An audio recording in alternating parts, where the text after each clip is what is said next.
서울의 밤하늘은 보석처럼 반짝이는 불빛들로 가득 차 있었지만 서유진의 눈에는 그저 차가운 잿빛으로 보일 뿐이었다. 대성바이오 창립 10주년 기념 파티가 열리는 스카이라운지는 성공의 향기로 가득했다. 화려한 샹들리에 아래 대한민국의 정적의 인사들이 모여 샴페인 잔을 부딪히며 웃음꽃을 피우고 있었다. 모든 것이 완벽해 보였다. 그녀의 남편 박지훈이 단상 위에서 빛나고 있었다.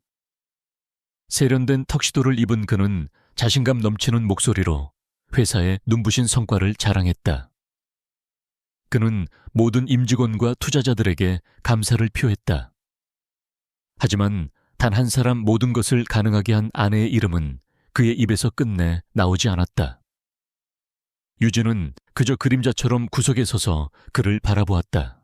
10년이었다. 가난한 대학생이었던 박지훈을 만나 그의 뒤에서 묵묵히 모든 것을 바친 세월. 그녀의 할아버지로부터 물려받은 비방과 의학 지식을 총동원하여 대성바이오의 신화적인 신제품들을 개발해냈다. 그 대가로 그녀가 받은 것은 대중 앞에서의 무시와 아무도 없는 곳에서의 폭력이었다. 그의 성공이 커질수록 그녀의 영혼에 새겨지는 멍은 더 깊어졌다. 박지훈이 연설을 마치고 단상에서 내려오자 사람들이 벌떼처럼 그에게 몰려들었다. 그는 능숙하게 그들의 찬사를 받으며 미소 지었다. 유진은 조용히 파티장을 빠져나와 아무도 없는 테라스로 향했다. 차가운 밤 공기가 그녀의 뜨거운 뺨을 식혀주었다. 난간에 기댄 채 그녀는 서울의 야경을 무심하게 내려다보았다. 이 도시의 화려함 속에서 자신은 얼마나 초라한 존재인가. 여기서 혼자 뭐해 여보. 등 뒤에서 들려온 목소리는 술 기운이 역력했다. 박지훈이었다. 그는 비틀거리며 다가와 그녀의 어깨를 거칠게 감싸 안았다. 그의 몸에서 풍기는 값비싼 향수와 위스키 냄새가 역겨웠다. 오늘 같은 날 주인공의 아내가 이렇게 구석에 처박혀 있으면 쓰나. 그의 말투에는 조롱이 가득했다. 유진은 그의 손을 뿌리쳤다. 내 이름은 왜 부르지 않았죠? 그녀의 목소리는 힘없이 떨렸다. 내가 어서 없었다면 오늘의 대성바이오도 없었을 거란 걸 당신도 알잖아요. 그녀의 말에 지우는 코웃음을 쳤다. 아직도 그런 착각 속에 사는군. 당신 할아버지의 낡아빠진 종이 쪼가리 몇 장이 전부가 아니야. 이건 다 내 능력 덕분이라고. 그는 유진의 턱을 거칠게 움켜쥐었다. 당신은 그냥 내 성공에 붙어 사는 장식품일 뿐이야. 주제를 알아야지. 그의 눈빛은 얼음장처럼 차가웠다. 바로 그때 또각거리는 하이힐 소리와 함께 익숙한 목소리가 들려왔다. 형부 언니한테 너무 그러지 마세요. 그녀의 사촌동생 서유라였다. 유라는 화려한 드레스를 입고 요염한 미소를 지으며 다가왔다. 그녀는 자연스럽게 박지훈의 팔에 자신의 팔을 걸었다. 언니는 아직도 상황 파악이 안 되나 보네. 형부 옆자리는 원래부터 내 것이었는데. 유라의 말은 비수처럼 유진의 심장에 박혔다. 둘의 관계를 의심했지만 자신의 눈앞에서 확인하게 될 줄은 몰랐다. 박지훈은 유라의 허리를 감싸 안으며 유진을 향해 비웃었다. 이제 알겠어. 이 지긋지긋한 결혼 노름도 오늘로 끝이야. 넌 이제 쓸모 없어졌거든. 절망이 유진의 온몸을 휘감았다. 모든 것을 잃었다. 그녀의 청춘 재능 그리고 사랑이라 믿었던 모든 것이 거짓이었다. 그녀의 눈에서 뜨거운 눈물이 뺨을 타고 흘러내렸다. 어떻게 나한테 이럴 수 있어. 유진의 목소리는 절규에 가까웠다. 그녀는 배신감에 몸을 떨며 두 사람을 노려보았다. 유라는 그런 그녀를 보며 더욱 잔인하게 웃었다. 언니는 항상 그랬어. 착한 척, 순진한 척. 그래서 가진 걸 다 뺏기는 거야. 멍청하긴. 유라가 유진을 밀쳤다. 순간이었다. 균형을 잃은 유진의 몸이 테라스 난간 너머로 허무하게 기울었다. 그녀의 눈이 커졌다. 비명조차 지를 수 없었다. 그녀의 시야에 마지막으로 담긴 것은 놀라기는커녕 싸늘하게 자신을 내려다보는 박지훈과 서유라의 얼굴이었다. 몸이 허공으로 던져졌다. 바람이 그녀의 몸을 휘감았고 서울의 야경이 소용돌이치며 눈앞에서 멀어졌다. 10년의 세월이 주마등처럼 스쳐 지나갔다. 후회와 분노 그리고 지독한 억울함이 그녀의 마지막 생각을 채웠다. 정신이 번쩍 들었다. 유진은 거친 숨을 몰아쉬며 침대에서 벌떡 일어났다. 온몸이 식은땀으로 흠뻑 젖어 있었다. 그녀는 떨리는 손으로 자신의 몸을 더듬었다. 고통은 없었다. 살아있었다. 이곳은 분명 고층 빌딩 아래에 차가운 아스팔트가 아니었다. 햇살이 창문을 통해 부드럽게 쏟아져 들어오는 익숙한 그녀의 방이었다. 벽에 걸린 거울 속에는 10년의 세월에 지친 32살의 여인이 아닌 앳된 22살의 자신이 있었다. 뽀얀 피부와 생기 넘치는 눈동자. 유진은 믿을 수 없다는 듯 자신의 뺨을 꼬집었다. 아팠다. 꿈이 아니었다. 그녀는 떨리는 시선으로 방 안을 둘러보았다. 책상 위에는 먼지 쌓인 전공 서적들이, 옷장에는 지금은 입지 않는 풋풋한 스타일의 옷들이 걸려 있었다. 그때 그녀의 눈에 탁상 달력이 들어왔다. 새빨간 동그라미가 쳐진 오늘의 날짜. 그 아래에는 결혼식이라는 두 글자가 선명하게 적혀 있었다. 심장이 쿵 하고 내려앉았다. 오늘은 바로 그날이었다. 그녀의 인생을 송두리째 바꿔놓았던 운명의 날. 원래대로라면 그녀의 사촌 동생 서유라가 가난한 박지훈과 그녀가 대한민국 최고 재벌가인 하늘그룹의 후계자 강태준과 결혼하기로 되어 있었던 날. 하지만 그날 아침 유라와 그녀의 어머니인 숙모가 찾아와 울며 불며 매달렸다. 다리가 마비된 장애인과 평생을 살 수 없다며 유진에게 대신 시집가라고 애원했다. 박지훈이 미래에 크게 성공할 것을 알고 있었던 유라는 일부러 그를 선택했고, 순진했던 유진은 사촌 동생의 눈물을 외면하지 못하고 결국 운명을 맞바꾸었다. 그 결과가 죽음이었다. 유진의 주먹이 하얗게 질리도록 꽉 쥐어졌다. 눈빛이 차갑게 가라앉았다. 신이 주신 기회일까? 아니면 악마의 장난일까? 어느 쪽이든 상관없었다. 다시는 똑같은 실수를 반복하지 않을 것이다. 다시는 그들에게 내 인생을 송두리째 빼앗기지 않을 것이다. 복수할 것이다. 내가 겪었던 고통을 그들도 똑같이 느끼게 해줄 것이다. 똑똑. 방문을 두드리는 소리와 함께 숙모의 목소리가 들려왔다. 유진아, 일어났니? 유라랑 나 좀 들어가마. 심장이 철렁했다. 올 것이 왔다. 유진은 깊게 숨을 들이마셨다.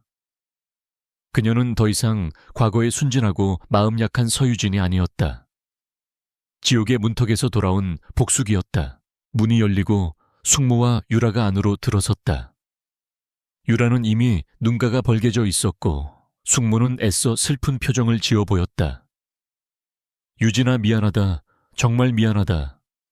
우리 유라가. 그 달이 저는 사람이랑은 도저히 못 살겠다고 밤새 울었어.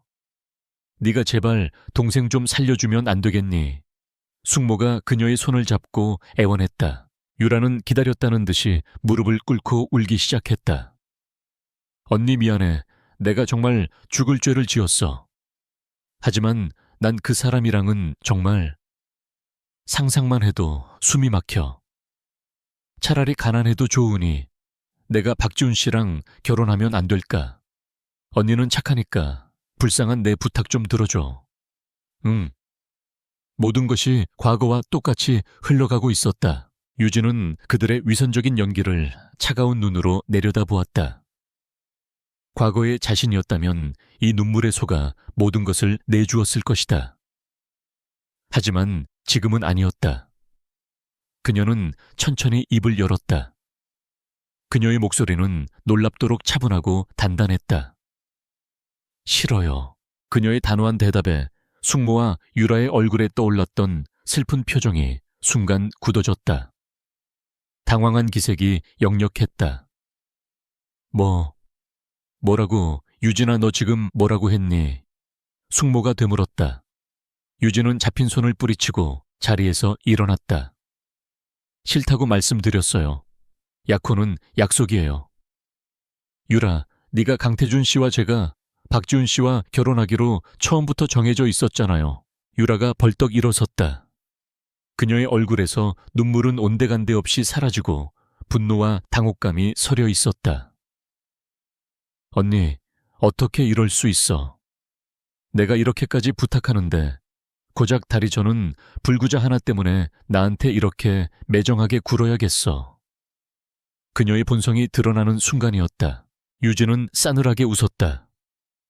불구자 유라야, 말을 조심해야지. 그분은 대한민국 최고 기업인 하늘그룹의 유일한 후계자셔.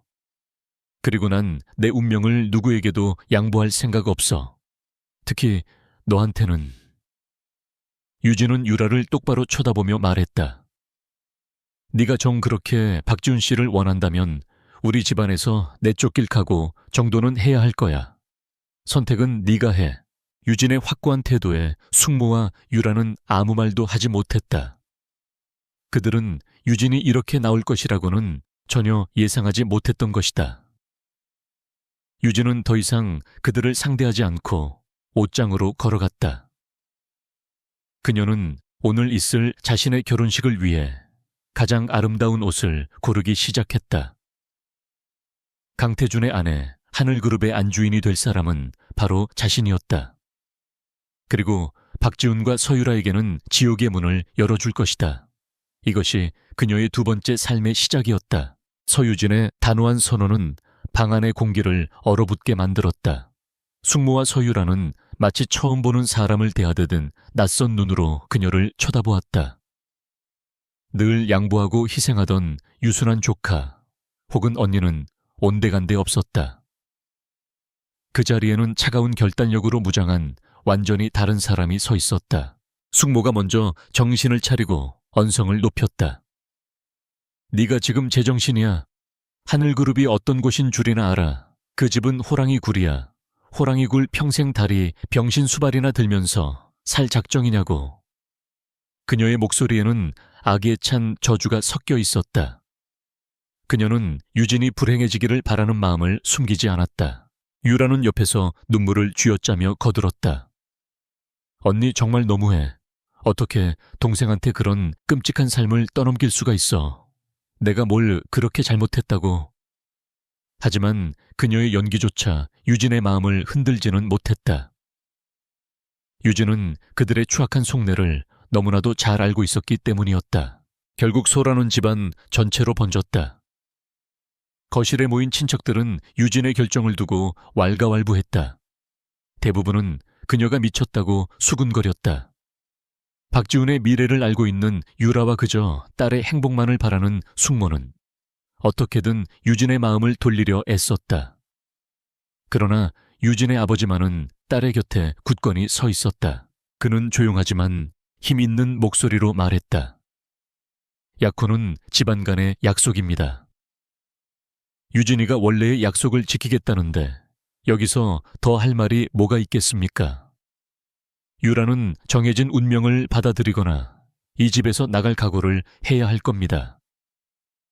아버지의 지지는 유진에게 큰 힘이 되었다. 궁지에 몰린 유라는 결국 최후의 수단을 썼다. 그녀는 갑자기 눈물을 뚝 그치고 비극의 여주인공처럼 말했다. 알았어, 언니. 언니가 그렇게까지 나온다면 내가 양보할게. 내가 그 가난한 박지훈 씨와 결혼할게. 언니가 하늘그룹의 안주인이 되어 행복하다면 난 그걸로 만족해. 그녀는 마치 대단한 희생이라도 하는 것처럼 행동했다. 하지만 유진은 그녀의 눈 속에 숨겨진 탐욕과 비웃음을 똑똑히 보았다. 유라는 자신이 더 큰 것을 얻었다고 확신하고 있었다. 그래, 마음껏 비웃어도 네가 선택한 그 길이 곧 너를 파멸로 이끌 지옥의 입구가 될 테니. 유진은 속으로 차갑게 읊조렸다. 이렇게 두 자매의 운명은 다시 한번, 그러나 완전히 다른 방향으로 뒤바뀌었다. 같은 날 서울의 다른 두 공간에서 두 개의 결혼식이 거행되었다. 서유라와 박지훈의 결혼식은 강남의 작은 웨딩홀에서 초라하게 열렸다. 하객은 몇몇 친척과 친구들이 전부였다. 값싼 웨딩드레스를 입은 유라는 억지 미소를 지으며 하객들을 맞았지만 그녀의 마음은 이미 몇 년 후 대한민국 최고의 부자가 될 남자의 아내가 된 자신의 모습을 그리고 있었다. 박지훈은 어색한 미소를 지으며 유라의 옆에 서 있었다. 그는 아직 자신의 신부가 왜 부잣집 장애인을 버리고 자신을 선택했는지 이해하지 못했다. 하지만 상관없었다. 어쨌든 그는 서씨 집안의 딸과 결혼하게 되었고 이것이 그의 야망을 위한 발판이 될 것이라 믿었다. 두 사람은 서로 다른 욕망을 품은 채 거짓된 서약을 나누었다. 한편 서울 최고의 호텔 그랜드 볼룸에서는 서유진과 강태준의 결혼식이 열리고 있었다. 대한민국을 움직이는 모든 정재계 거물들이 하객으로 참석했지만 식장 안에는 어떠한 축하의 분위기도 흐르지 않았다. 그저 차가운 공기와 사람들의 호기심 어린 속삭임만이 가득했다.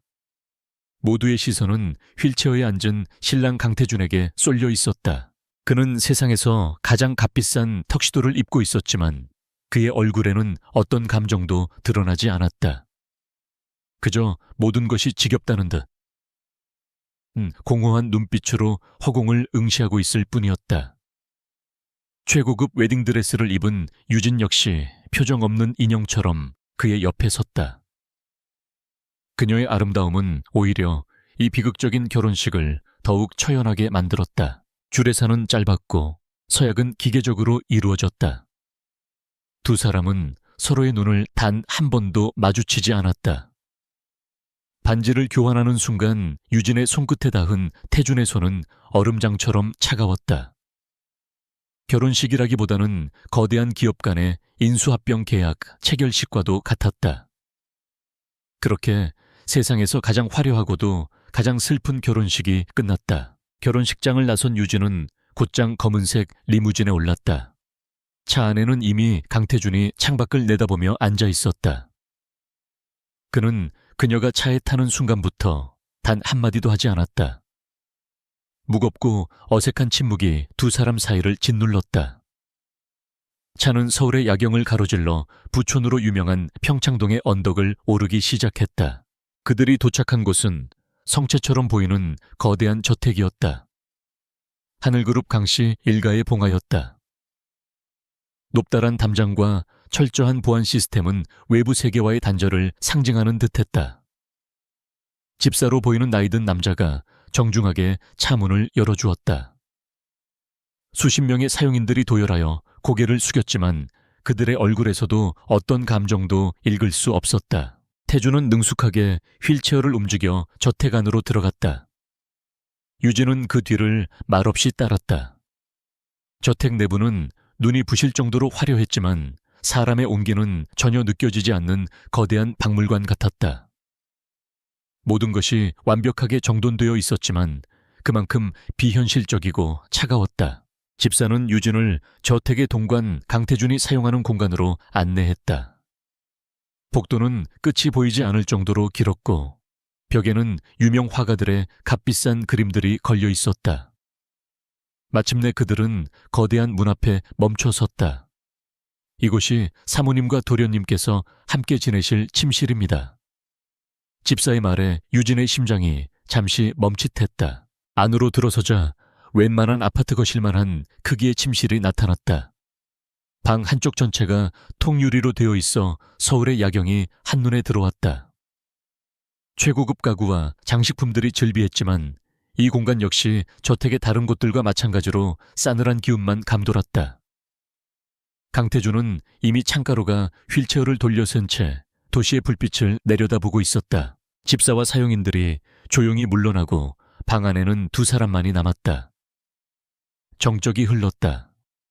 유진은 어디에 서 있어야 할지 몰라 문께에 우두커니 서 있었다. 그때 태준이 먼저 침묵을 깼다. 그는 여전히 창밖을 바라본 채 얼음처럼 차가운 목소리로 말했다.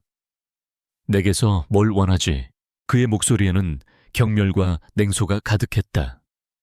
돈 하늘그룹 안주인이라는 타이틀 원하는 건 뭐든 줄 수 있어. 단 내 눈앞에서 거슬리게 행동하지 마. 난 내 동정심을 자극하려는 값싼 연극 따위에는 흥미 없으니까. 이 방은 너 혼자 쓰도록 해. 난 내 공간이 따로 있어. 그는 유진을 철저히 투명 인간 취급했다. 유진은 그의 날 선말을 묵묵히 들었다. 그가 자신을 돈 때문에 팔려 온 여자로 생각하는 것은 당연했다. 그의 상처와 절망이 얼마나 깊을지 그녀는 짐작할 수 있었다. 하지만 그녀는 더 이상 과거처럼 상처받고 움츠러들지 않았다. 그녀는 천천히 그에게로 다가갔다. 하이힐 소리가 대리석 바닥 위에서 또렷하게 울렸다. 그녀는 그의 휠체어 옆에 멈춰 섰다. 그리고 그의 옆 얼굴을 바라보며 나지막하지만 분명한 목소리로 말했다. 돈이나 타이틀에는 관심 없어요. 제가 원하는 건 그런 게 아니니까. 그녀의 말에 태준의 미간이 미세하게 좁혀졌다.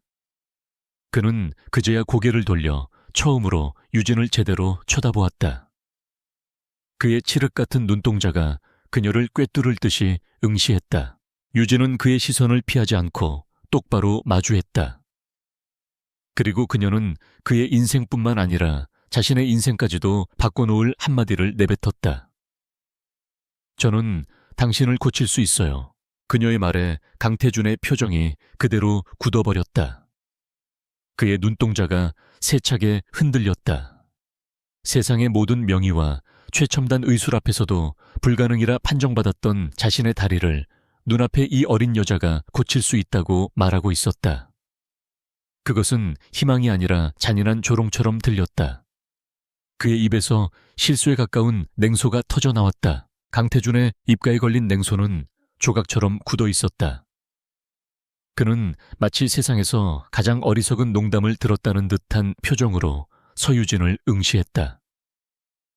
그의 눈빛은 처음의 경멸을 넘어 이제는 노골적인 분노마저 담고 있었다. 희망을 속삭이는 것은 절망에 빠진 사람에게 할 수 있는 가장 잔인한 행위였기 때문이었다. 고쳐, 네가 뭘 안다고 그런 말을 함부로 짓거리지. 그의 목소리는 낮게 으르렁거렸다. 세계 최고의 의사들도 하늘그룹의 막대한 부와 기술력으로도 포기한 내 다리야. 그런데 이제 막 20살을 넘긴 어린애가 뭘 할 수 있다는 거지. 동정심을 얻는 새로운 방법인가? 아니면 내 관심을 끌고 싶어서 발악하는 건가? 그의 말은 날카로운 유리 조각처럼 쏟아져 나왔다. 하지만 유진은 눈 하나 깜짝하지 않았다. 그녀는 이미 그의 반응을 예상하고 있었다. 오랫동안 어둠 속에 갇혀있던 사람에게 빛은 오히려 고통스러운 법이다. 그녀는 그의 분노를 묵묵히 받아내며 차분하게 말을 이었다. 저는 서명준 박사님의 손녀입니다. 그 이름이 나오자 태준의 눈썹이 미세하게 꿈틀거렸다. 서명준. 수십 년 전 서양 의학이 해결하지 못하는 수많은 불치병 환자들을 기적처럼 살려냈다는 전설적인 한의사. 재벌 총수들과 대통령까지 그를 찾았지만 그는 돈과 권력에 흔들리지 않고 자신의 신념대로 환자를 돌봤던 인물이었다. 유진은 그의 반응을 놓치지 않았다. 할아버지께서는 돌아가시기 전까지 저에게 모든 의술을 전수해주셔서 주셨습니다. 당신의 의료 기록은 이미 모두 검토했어요. 사고로 인한 척수 신경 손상이지만 완전히 절단된 것이 아니더군요. 서양 의학의 관점에서는 재생 불가능이겠지만 기혈의 순환을 다스리고 죽은 신경을 되살리는 한의학의 방식으로는 가능성이 있습니다. 그녀의 목소리에는 어린 나이답지 않은 확신과 전문가적인 깊이가 있었다. 그녀는 더 이상 돈에 팔려온 철없는 신부가 아니었다. 태준은 혼란스러웠다. 그녀의 당돌함이 혐오스러웠지만 동시에 그녀의 눈빛 속에서 느껴지는 진실함에 마음이 흔들렸다. 그는 몇 년 만에 처음으로 희망이라는 낯선 감정의 파편을 마주했다. 증명해봐. 태준이 마침내 입을 열었다. 그의 목소리는 여전히 차가웠지만 아까와 같은 맹렬한 분노는 사라져 있었다. 내 말이 사실이라는 걸 증명해보라고.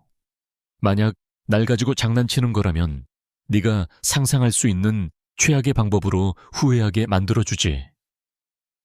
그것은 위협이자 마지막 지푸라기라도 잡고 싶은 그의 절박한 외침이었다. 한 달, 딱 한 달의 시간을 주세요. 유진은 그의 도전을 정면으로 받아들였다. 한 달 안에 당신의 다리에서 아무런 변화도 느끼지 못한다면 저는 제 발로 이 집에서 영원히 사라지겠습니다. 어떤 미련도 없이. 그녀의 제안에 태준은 잠시 침묵했다. 잃을 것이 없는 거래였다. 그는 마침내 고개를 끄덕였다. 다음 날 아침 유진이 태준을 치료하겠다는 소식은 곧장 하늘그룹의 실질적인 지배자 강 회장의 귀에 들어갔다. 태준의 할머니인 그녀는 손자에 대한 일이라면 먼지 한 톨까지 직접 챙기는 사람이었다. 그녀는 즉시 유진을 자신의 서재로 불렀다. 서재는 고서적과 예술품들로 가득 차 있었고 그 중심에 앉은 강 회장은 작은 체구에도 불구하고 거대한 산처럼 위압적인 기운을 뿜어내고 있었다. 내가 감히 내 손자를 치료하겠다고. 강 회장의 목소리는 부드러웠지만 그 안에는 서슬퍼런 칼날이 숨겨져 있었다. 세계적인 석학들도 모두 고개를 저었다. 그런데 네가 뭘 할 수 있다는 개냐? 내 손자를 2번 죽일 셈이냐? 그녀의 날카로운 눈빛이 유진을 샅샅이 훑었다. 작은 거짓말이라도 찾아내려는 듯 했다. 유진은 공손히 고개를 숙였지만 조금도 위축되지 않았다. 회장님, 저는 감히 도련님을 기만할 생각이 없습니다. 다만 제가 배운 의술로 마지막 희망을 걸어보고 싶을 뿐입니다. 성공을 장담할 수는 없습니다. 하지만 시도조차 해보지 않고 포기하고 싶지는 않습니다. 그녀의 솔직하고 담담한 태도에 강 회장의 표정에 미미한 변화가 일었다. 서명준 박사의 손녀라 들었다. 강 회장이 나지막이 말했다.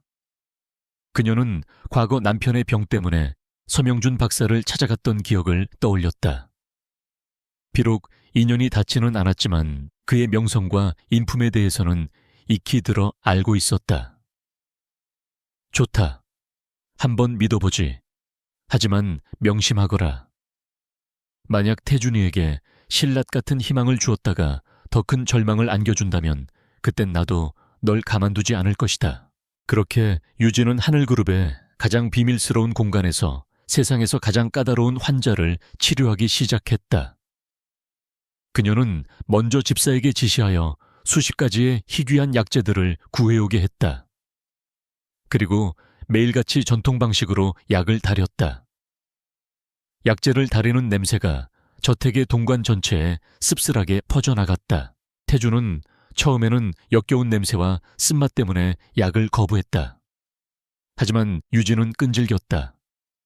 그녀는 숟가락으로 약을 떠서 직접 그의 입가에 가져다 대며 그가 마실 때까지 몇 시간이고 곁을 지켰다. 그의 냉소와 독설에도 그녀는 전혀 동요하지 않았다. 결국 먼저 지친 것은 태준이었다. 본격적인 치료는 침술이었다. 유진은 매일 정해진 시간에 소독한 긴 침들을 가지고 그의 방을 찾았다. 처음 침을 놓던 날 태준은 반신반의하는 눈으로 그녀의 가느다란 손가락에 들린 침을 바라보았다. 저렇게 얇은 침이 과연 무엇을 할 수 있을까? 유진은 조금의 망설임도 없이 그의 허리와 다리의 혈자리에 정확하게 침을 놓기 시작했다. 그녀의 손놀림은 섬세하고 노련했다. 감각이 없는 그의 다리에 침이 박히는 동안 태준은 아무것도 느끼지 못했다. 그저 자신의 무력함과 그녀의 진지한 얼굴을 번갈아 볼 뿐이었다. 시간은 더디게 흘러갔다. 1주일이 지나고 2주일이 지났지만 그의 다리에는 아무런 변화도 없었다. 태준의 마음속에서는 다시 절망이 싹트기 시작했다. 역시 헛된 기대였다. 그는 점점 더 날카로워졌고 치료 시간마다 유진에게 폭언을 퍼부었다. 그만둬. 이딴 시간 낭비는 이제 집어치우라고 내 거짓말에 노란한 내가 병신이었지. 당장 내 눈앞에서 사라져. 그의 고함이 방을 울렸다. 하지만 유진은 묵묵히 자신의 일을 계속했다. 그녀는 침술과 함께 매일 밤 그의 다리를 주무르고 마비된 근육을 풀어주는 물리치료를 병행했다. 그의 차가운 다리를 자신의 따뜻한 손으로 감싸쥐고 그녀는 온 힘을 다해 그의 근육을 자극했다. 그 과정에서 두 사람의 신체적 접촉은 잦아졌고 태주는 자신도 모르게 그녀의 손길에 익숙해져 갔다. 약속한 한 달이 일주일도 채 남지 않은 어느 날 밤이었다. 그날따라 태주는 유난히 예민했다. 희망이 클수록 실망도 큰 법. 그는 이제 모든 것을 포기하고 싶었다. 그날도 유진은 어김없이 침통을 들고 그의 앞에 앉았다. 오늘이 마지막이야. 내일부턴 다신 내 방에 들어오지 마. 태준이 싸늘하게 말했다. 유진은 아무 대답 없이 늘 하던 대로 그의 다리에 침을 놓기 시작했다. 그녀가 무릎 근처의 한 혈자리에 깊숙이 침을 꽂는 순간이었다. 바로 그때 태준의 온몸에 전기가 흐르는 듯한 충격이 지나갔다. 그의 굳어있던 다리 근육이 경미하게 경련하며 난생 처음 느껴보는 희미하지만 분명한 통증이 그의 신경을 꿰뚫었다. 에우게. 태준의 입에서 자신도 모르게 낮은 신음이 터져나왔다. 그는 믿을 수 없다는 표정으로 자신의 다리를 내려다보았다. 몇 년 만에 처음으로 그의 다리에서 감각이라는 것이 느껴졌다. 그것은 고통이었지만 동시에 세상에서 가장 감격스러운 기적이었다. 유진은 그의 반응을 보고 조용히 미소 지었다. 그녀는 알고 있었다. 막혀있던 기혈이 마침내 뚫리기 시작한 것이다. 아픈가요? 그녀가 나지막이 물었다. 태주는 대답할 수 없었다. 그는 그저 떨리는 눈으로 그녀를 바라볼 뿐이었다. 그의 얼어붙어 있던 심장이 몇 년 만에 처음으로 다시 뛰기 시작했다. 방 안의 차가운 공기 속에 아주 작은 희망의 씨앗이 싹을 틔우고 있었다.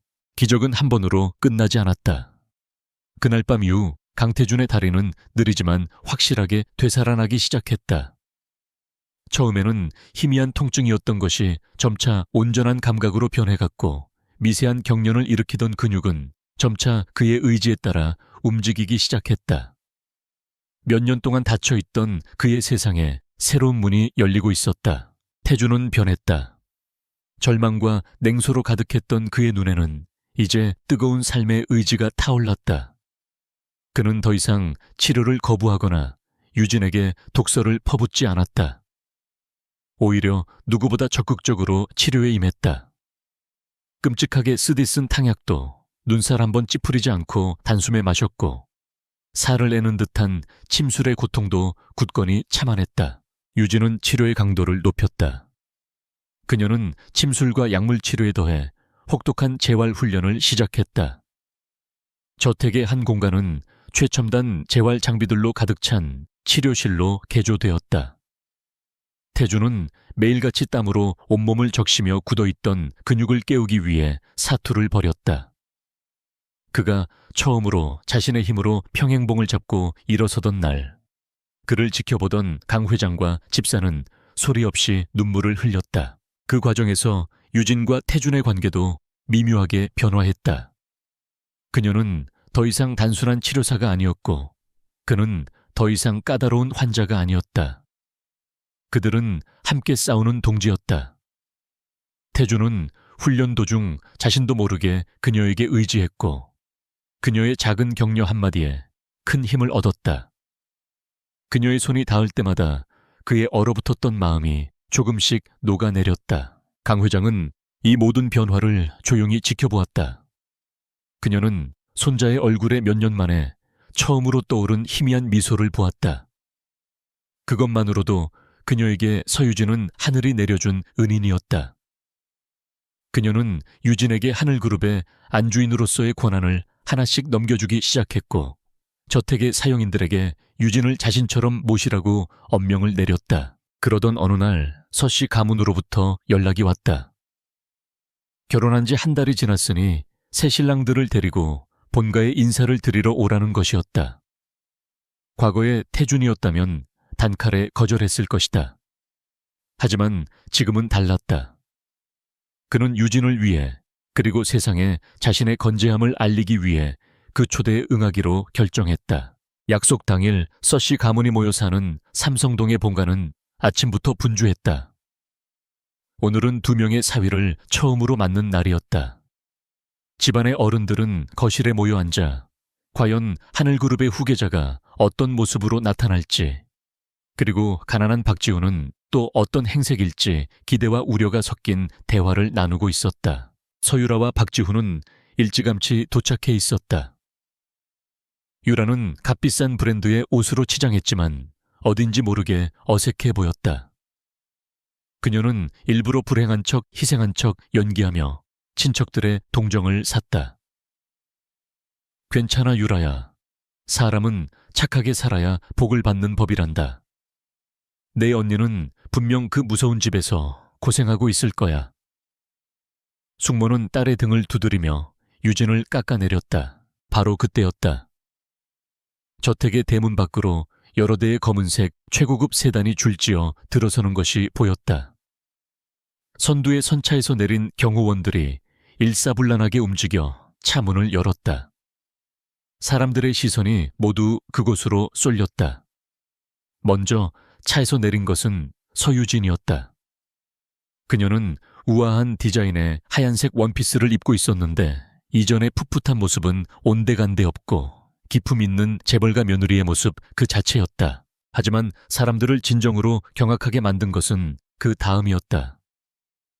반대편 차문이 열리고 한 남자가 차에서 내렸다.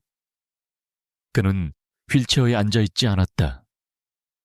정교하게 제작된 지팡이에 한 손을 의지하고 있었지만 그는 분명 자신의 2다리로 땅을 딛고 서 있었다. 강태준이었다. 햇살을 등진 그의 모습은 비현실적으로 보일 정도였다. 거실에 모여있던 모든 사람들이 순간 숨을 멈췄다. 그들의 얼굴에는 믿을 수 없다는 표정이 그대로 떠올랐다. 특히 서유라와 숙모의 얼굴은 하얗게 질려 있었다. 그들은 자신들의 눈을 의심했다.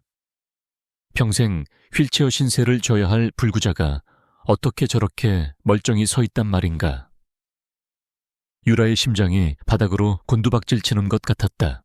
유진은 태준의 팔에 자연스럽게 자신의 팔을 끼웠다.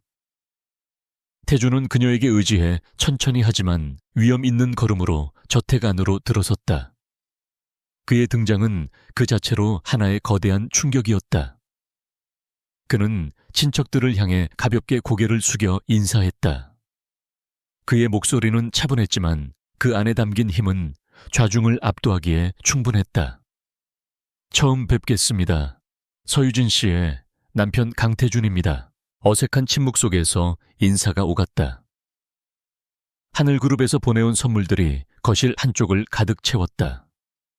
최고급 한우 세트부터 희귀한 보석으로 장식된 공예품까지 박지훈이 가져온 와인 몇 병과는 비교 자체가 불가능할 정도였다. 박지훈의 얼굴이 굳어지는 것을 유진은 놓치지 않았다. 식사 시간 내내 분위기는 묘하게 흘러갔다. 숙모는 어떻게든 유진을 깎아내리기 위해 하늘그룹의 시집살이는 힘들지 않니? 몸이 불편한 남편 수발 드는 것도 보통 일이 아닐 텐데. 라며 비꼬았다. 모두의 시선이 유진에게 쏠리는 순간 태준이 입을 열었다. 제 아내는 누구의 수발을 들 사람이 아닙니다. 그의 목소리는 얼음장처럼 차가웠다. 오히려 제가 아내의 보살핌을 받고 있지요. 그리고 저희 집안에는 아내를 힘들게 할 사람이 아무도 없습니다. 장모님께서는 걱정하지 않으셔도 됩니다. 그는 제 아내라는 말을 분명하게 강조했다. 그가 유진을 자신의 사람으로 인정하고 보호하고 있음을 모두에게 공표한 것이었다. 숙모의 얼굴이 불그락푸르락 달아올랐다. 굴욕감과 질투심에 사로잡힌 것은 박지훈도 마찬가지였다. 그는 자신의 초라함이 강태준의 존재감 앞에서 여실히 드러나는 것을 견딜 수 없었다. 그는 영업 후 술을 들이켰고 결국 취기가 오르자 해서는 안 될 말을 내뱉었다. 아무리 돈이 많으면 뭐 합니까? 사내 구실도 제대로 못하는 반쪽짜리 신세인데. 그 말이 나오는 순간 식탁의 공기가 싸늘하게 얼어붙었다.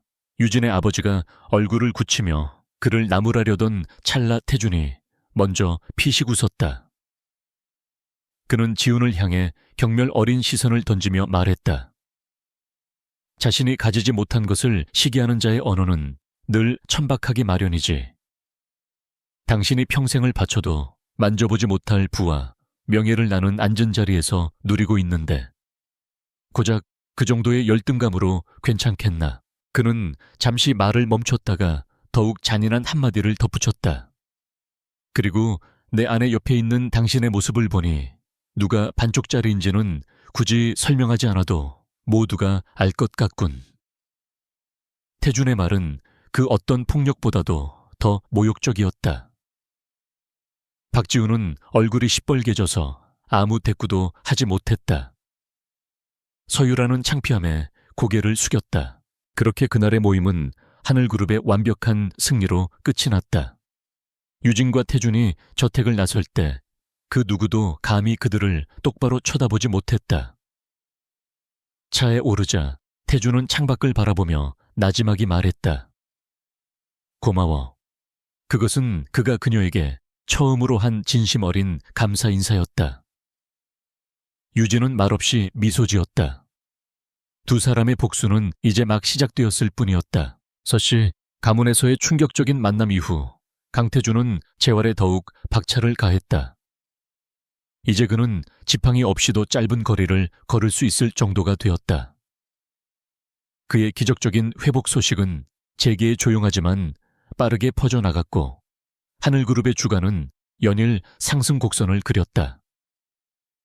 강태준은 서서히 그룹의 경영 일선에 복귀할 준비를 하고 있었다. 바로 그 시기 대한민국 바이오 업계를 뒤흔들 만한 소식이 발표되었다. 세계적인 세포생물학자이자 서울대학교 석좌 교수인 김민석 교수가 이끄는 연구팀이 혁신적인 항암 치료제 신물질 개발에 성공했으며 상용화를 위한 파트너 기업을 공개 모집한다는 것이었다.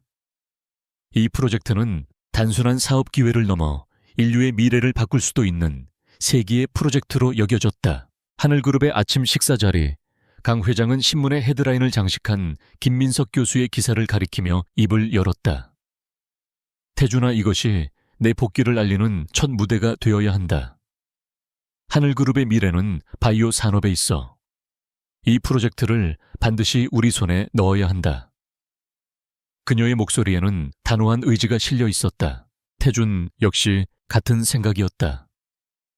그는 이 프로젝트를 통해 단순히 경영에 복귀하는 것을 넘어서고 이후 자신을 향했던 모든 동정과 의심의 시선을 실력으로 잠재우고 싶었다. 걱정 마세요, 할머니. 제가 가진 모든 것을 걸어서라도 반드시 성공시키겠습니다. 그의 눈빛은 그 어느 때보다 뜨겁게 타오르고 있었다. 조용히 식사를 하던 유진의 손이 순간 멈칫했다. 김민석 교수, 그리고 항암치료제 프로젝트. 너무나도 익숙한 이름이었다. 과거의 삶에서 바로 이 프로젝트가 무명의 박지훈을 대한민국 최고의 부호로 만들어준 발판이었다. 물론 그 성공의 이면에는 프로젝트의 핵심 기술을 제공했던 자신의 희생이 있었다는 것을 세상은 몰랐다. 심장이 차갑게 식는 것 같았다. 박지훈과 서유라 역시 이 프로젝트의 가치를 알고 있을 것이다. 그들은 무슨 수를 써서라도 이것을 손에 넣으려 할 터였다. 유진은 주먹을 꽉 쥐었다. 이번 생에서는 결코 그들의 뜻대로 되게 둘 수 없었다. 그 영광의 자리는 이제 강태준과 하늘그룹의 것이 되어야 했다. 같은 시각 초라한 오피스텔에서 박지훈과 서유라는 신문을 보며 흥분을 감추지 못하고 있었다. 이거야, 내가 말했던 게 바로 이거라고. 유라가 소리쳤다. 이 프로젝트만 따내면 강태준이고 하늘그룹이고 전부 우리 발 아래 무릎 꿇게 될 거야. 그녀의 얼굴은 탐욕으로 번들거렸다. 박지훈은 불안한 눈으로 그녀를 보았다. 하지만 하늘그룹 같은 대기업과 경쟁해서 우리가 이길 수 있을까? 그의 자신감은 서씨 가문에서 강태준에게 모욕을 당한 이후 바닥을 치고 있었다. 유라가 그런 그를 한심하다는 듯이 쳐다보며 말했다. 머리는 장식으로 달고 다녀. 우리에겐 비장의 무기가 있잖아. 유라는 자신의 먼 친척 중에 김민석 교수의 대학 선배가 있다는 사실을 떠올렸다. 비록 지금은 연락이 끊긴 지 오래였지만 그녀는 그 인맥을 이용하면 충분히 승산이 있다고 믿었다. 돈이나 기술만 보는 속물들과 김 교수는 달라. 그분은 사람 사이의 의리를 중요하게 생각하는 분이라고 들었어. 우리가 먼저 선수 치는 거야. 며칠 후 대한바이오학회 주최로 열린 심포지엄에 업계의 모든 주요 인사들이 모였다. 김민석 교수의 기조연설이 예정되어 있었기 때문이었다. 그 자리에는 강태준과 유진 그리고 박지훈과 유라도 참석했다. 서로를 발견한 그들의 시선이 허공에서 차갑게 부딪혔다. 심포지엄이 끝나고 이어진 리셉션에서 유라와 지훈은 기회를 노렸다. 그들은 마침내 몇몇 학자들과 대화를 나누고 있는 김민석 교수를 발견하고 다가갔다. 유라는 최대한 교양 있는 척 미소를 지으며 입을 열었다. 교수님 말씀 정말 감명 깊게 들었습니다. 혹시 제 외삼촌의 외사촌 되시는 김영철 회장님을 기억하시는지요? 김민석 교수는 낯선 여자의 등장에 잠시 미간을 찌푸렸다. 그는 인맥을 과시하며 다가오는 부류의 사람들을 극도로 싫어했다. 누군지 잘 모르겠군요. 그의 대답은 쌀쌀맞았다. 하지만 유라는 아랑곳하지 않고 지훈을 소개했다. 이쪽은 제 남편이자 대성바이오를 이끌고 있는 박지훈 대표입니다. 저희가 이번 프로젝트에 관심이 많아서요. 김 교수의 표정이 더욱 차가워졌다. 그는 대놓고 불쾌한 기색을 드러내며 말했다. 프로젝트에 대한 이야기는 공식적인 절차를 통해 진행할 겁니다. 이런 자리에서 사적인 연주를 언급하는 것은 매우 무례한 행동이군요. 그의 말에 주변에 있던 사람들까지 수군거리기 시작했다. 유라와 지훈의 얼굴이 시뻘게 달아올랐다. 바로 그때 다른 쪽에서 강태준과 유진이 교수에게 다가왔다. 태준은 정중하게 고개를 숙여 인사했다. 교수님, 하늘그룹의 강태준입니다. 귀한 시간을 빼서 죄송합니다. 그의 예의 바른 태도에 김 교수의 표정이 조금 누그러졌다. 하지만 그의 시선은 태준의 옆에 서 있는 유진에게로 향했다. 유진은 화려하게 치장한 유라와 달리 단정하고 지적인 분위기를 풍기고 있었다. 그녀는 조용히 입을 열었다. 교수님의 최근 논문을 잘 읽어보았습니다. 특히 암세포의 자가포식 메커니즘을 역이용하는 부분은 정말 놀라웠습니다. 다만 특정 단백질의 발현을 억제하는 과정에서 발생할 수 있는 부작용에 대한 고려가 조금 더 필요하지 않을까 하는 첸젠이 들었습니다.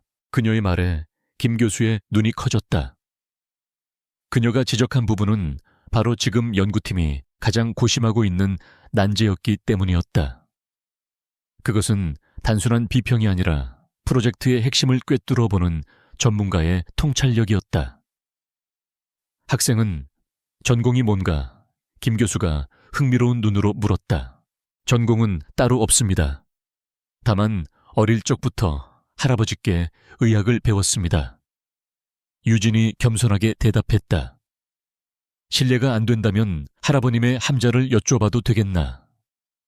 김 교수의 목소리에 기대감이 서렸다. 유진은 조용히 대답했다. 서명준이라 하셨습니다. 세호 서명준 선생님.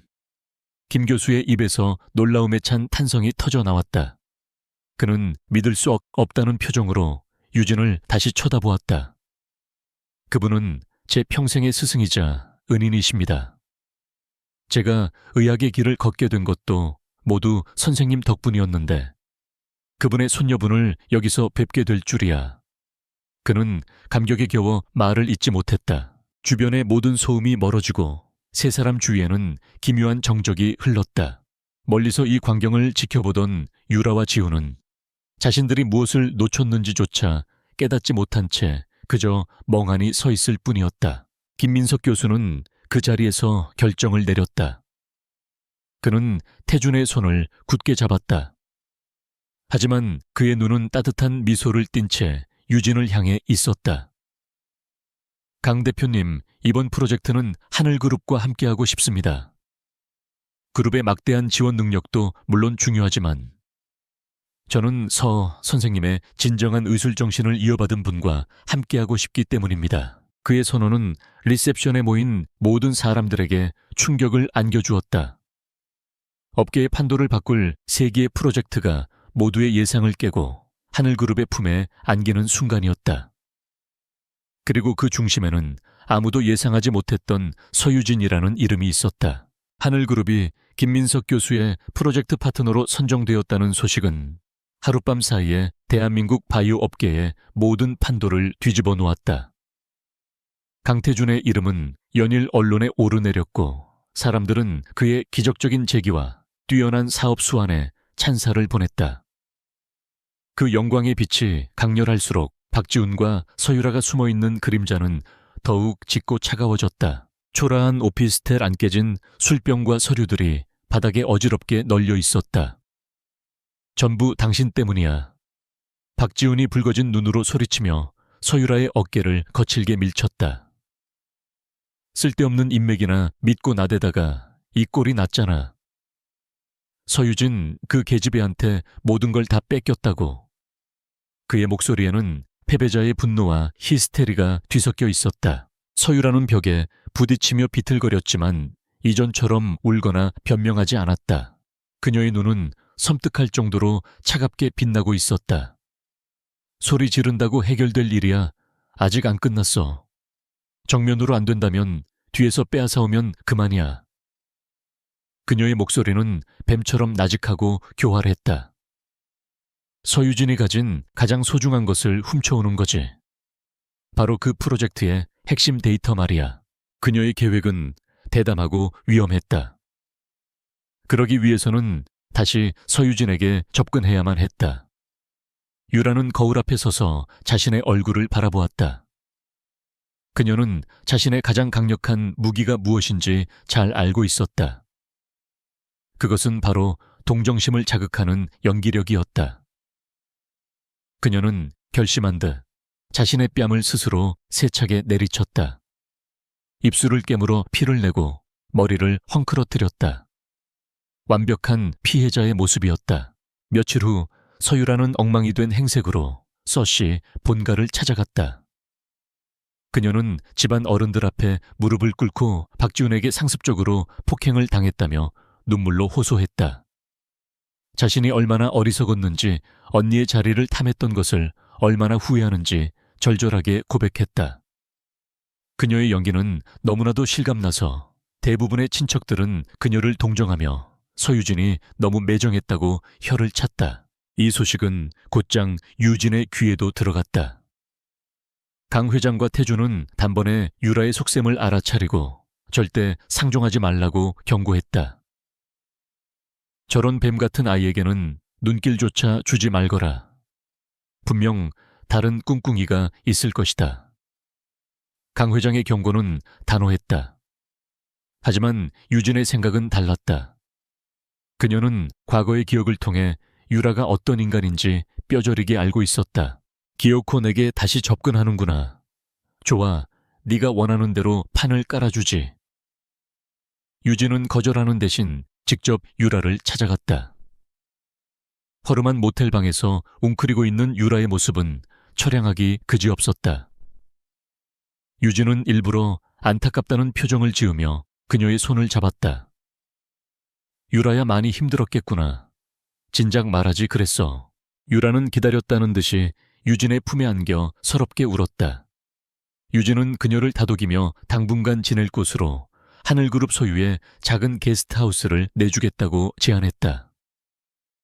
본가에 들이는 건 아직 회장님 눈치가 보이니 우선 거기서 몸 좀 추스르고 있어. 내가 자주 들를게. 이것은 자비가 아니라 덫을 놓기 위한 치밀한 미끼였다. 한편 유진은 강태준, 김민석 교수와 함께 하늘그룹 본사 내에 마련된 최첨단 연구소에서 본격적으로 프로젝트를 진행하고 있었다. 그녀는 밤낮으로 연구에 매달렸지만 다른 한편으로는 아무도 모르게 또 다른 작업을 하고 있었다. 그녀는 자신의 지식을 총동원하여 진짜와 거의 흡사하지만 결정적인 부분에 치명적인 오류가 숨겨진 가짜 연구 데이터를 만들어내기 시작했다. 그녀는 이 가짜 데이터를 자신의 개인 연구용 노트북에 저장해두고 마치 가장 중요한 기밀처럼 보이도록 위장했다. 그리고 가끔씩 그 노트북을 연구소가 아닌 본가의 서재로 가져와 작업하는 모습을 의도적으로 노출했다. 덫은 완벽하게 설치되었고 이제 쥐가 걸려들기만을 기다릴 뿐이었다. 게스트하우스에 머물게 된 유라는 예상대로 얌전히 지냈다. 그녀는 매일같이 유진에게 고마움을 표하며 가끔 본가를 찾아와 청소를 돕거나 음식을 만들며 사용인들의 환심을 샀다. 그녀는 완벽하게 참여한 동생의 모습을 연기했다. 그리고 그 가면 뒤에서 그녀는 날카로운 눈으로 저택의 구조와 보안 시스템, 그리고 유진의 동선을 파악하고 있었다. 기회는 생각보다 빨리 찾아왔다. 한 달쯤 지났을 무렵 하늘그룹의 중요한 해외 투자 설명회 때문에 강 회장과 태준 그리고 유진까지 모두 3일간 홍콩으로 출장을 가게 되었다. 저택의 보안은 여전히 삼엄했지만 주인들이 모두 집을 비운 탓에 평소보다는 경계가 느슨해질 터였다. 유에게는 절호의 기회였다. 출장 둘째 날 밤 깊은 어둠이 평창동을 감쌌다. 유라는 검은 옷으로 갈아입고 게스트하우스를 몰래 빠져나왔다. 그녀는 사전에 파악해둔 경비가 가장 허술한 담장 쪽으로 접근했다. 미리 준비해둔 작은 도구를 이용해 담장의 센서를 잠시 무력화시킨 후 그녀는 날렵하게 안으로 들어섰다. 심장이 미친 듯이 뛰었지만 성공에 대한 탐욕이 두려움을 억누르고 있었다. 그녀는 그림자처럼 정원을 가로질러 본관의 서재 창문 아래에 도착했다. 낮에 청소를 돕는 척하며 창문의 잠금 장치를 살짝 풀어놓았던 것이 주요했다. 그녀는 조심스럽게 창문을 열고 안으로 스며들었다. 서재 안은 달빛만이 희미하게 들어오고 있었다. 그녀는 곧장 유진의 책상으로 향했다. 그곳에는 그녀가 노리던 바로 그 노트북이 놓여 있었다. 유라는 떨리는 손으로 소형 USB를 노트북에 꽂고 데이터 복사를 시작했다. 몇 분의 시간이 마치 몇 시간처럼 느껴졌다. 마침내 복사가 완료되자 그녀는 재빨리 USB를 빼내고 노트북에 남은 흔적을 모두 삭제했다. 완벽한 범죄였다. 그녀는 승리의 미소를 지으며 왔던 길을 되짚어 조용히 저택을 빠져나갔다. 자신의 손에 쥐어진 것이 대한민국을 뒤흔들 보물이 아니라 자신을 파멸시킬 독약이라는 사실을 까맣게 모른 채 며칠 뒤 박지훈과 서유라는 훔친 데이터를 들고 사채 시장에 큰 손으로 알려진 한 투자 회사를 찾아갔다. 그들은 데이터의 일부를 보여주며 곧 상용화될 신약의 엄청난 가치를 부풀려 설명했다. 데이터는 너무나도 그럴듯해 보였고 위험을 감수하고서라도 큰돈을 벌고 싶었던 투자사는 결국 거액의 투자를 결정했다. 막대한 자금을 손에 쥔 박지훈은 즉시 대성바이오에 재기를 선언했다. 그는 보란듯이 대규모 연구시설을 임대하고 생산 라인을 구축하기 시작했다. 언론에는 연일 대성바이오의 화려한 부활과 박지훈의 천재적인 경영 능력을 칭송하는 기사들이 쏟아졌다. 박지훈과 유라는 자신들이 마침내 서유진과 강태준을 뛰어넘었다고 확신하며 샴페인을 터뜨렸다. 같은 시각 홍콩 출장에서 돌아온 유진은 자신의 서재 책상에 앉아 있었다. 그녀는 노트북 화면에 떠있는 파일 삭제 완료라는 메시지를 확인하고는 차가운 미소를 지었다. 이제 모든 준비는 끝났다. 덫은 완벽하게 작동했고 먹이를 문 쥐들은 스스로 벼랑 끝을 향해 신나게 달려가고 있었다. 한 달 후 서울에서 가장 화려한 컨벤션 센터인 코엑스는 대성바이오의 신약 출시 기념 파티를 위해 모여든 사람들로 인산인해를 이루었다. 파티장의 입구부터 레드카펫이 깔려 있었고 수백 개의 카메라 플래시가 밤하늘을 대낮처럼 밝혔다. 불과 몇 달 전만 해도 파산 직전이었던 회사의 행사라고는 믿기지 않을 정도의 규모였다. 그 중심에는 박지훈과 서유라가 있었다.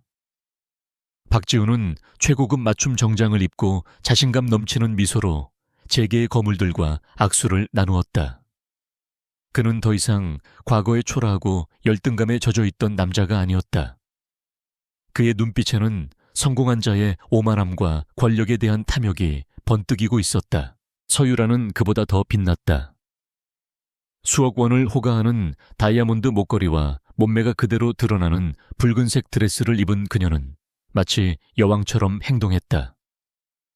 그녀는 자신에게 쏟아지는 찬사와 부러움 섞인 시선을 마음껏 즐겼다.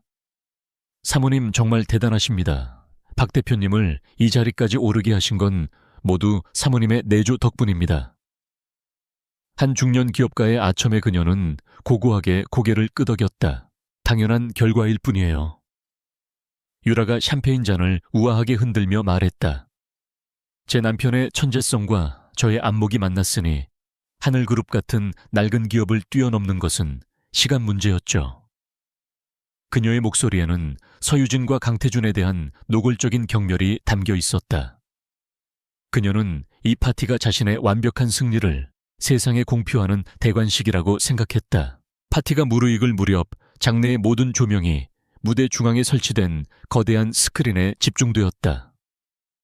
스크린에는 D171인류의 새로운 희망이라는 웅장한 문구와 함께 신약의 광고 영상이 상영되기 시작했다.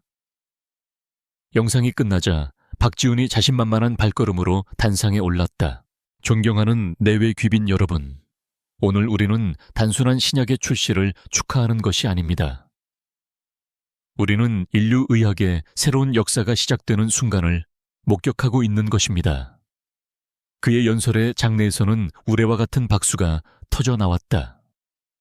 저와 대성바이오는 불가능에 도전했고 마침내 그것을 현실로 만들었습니다. 이제 암은 더 이상 인류에게 사형 선고가 아닐 것입니다. 그의 거짓된 선언에 사람들은 열광했다.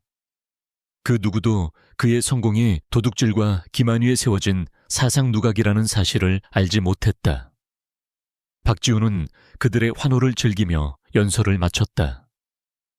그가 단상에서 내려오는 순간 파티장의 입구가 소란스러워졌다.